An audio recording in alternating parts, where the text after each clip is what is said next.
How you doing? Anyway. Good, how are you? Good to see you. In Monday's episode, we kind of get the backstory behind Bellamy and Octavia. Yep.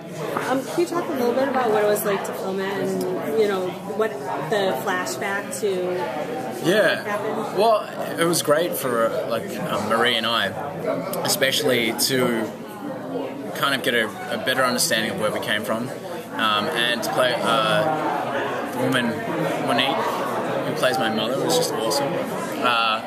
But yeah, to learn the backstory of Bellamy and Octavia and the Blake's childhood was like the kind of piece that we needed for us to understand where we sat as actors for our characters. Like it was, you know, as the story progressed, as we were shooting through episodes 2 through 5 and to 6, we had known a little bit about their backstory. We'd been given like some inclination of what happened, and then to actually kind of live it as much as you can and feel it really cleared things up for us. But it was awesome. I mean, I got to pretend I was like 16, which was fun. Had to wear a wig. That was good. The hair was actually pretty awesome. Yeah. Oh, we got a great team up there, hair and makeup guys. But they have to work so much, especially later on as the grounders come. Yeah. But it was a lot of fun just to play around in that world, and for Bellamy to kind of be happy for once, which was, I don't ever get to do that. So yeah.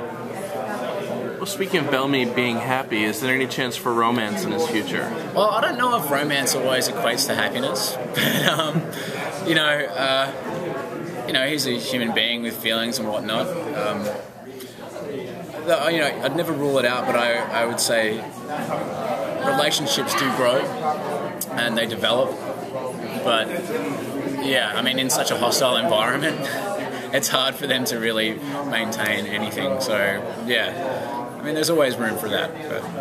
Do you see do you think that there is some sort of connection between Bellamy and Clark? Absolutely. I mean, we'd spoken about that with the creators and all the writers. Bellamy has this admiration and respect for her.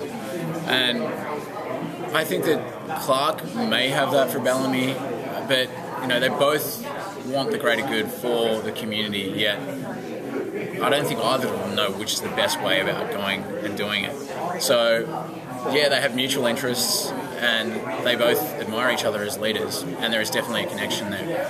Yeah, I don't know how they are able to marry those ideas together. So, it's the great kind of conflict between the two, which is great working with Eliza, and it's good fun just playing back and forth. Originally, Bellamy wasn't able to kill in the early episodes, but we've seen him kind of get pushed every episode, and coming up, he's pushed even further. Yeah. Where do you think that his limits are, or does he have limits? He does have limits. I think the line of morality that he's drawing it was constantly blurred in the beginning up until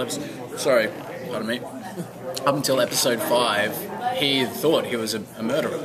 And then in episode 5, it gets revealed to him that he wasn't. So that kind of changes him.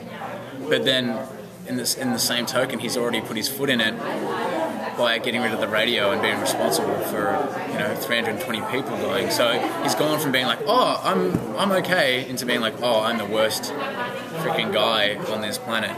So I don't think he intends to kill or anything like that, but it's just like this tragic event that happens for him, I don't think he manages to get it right.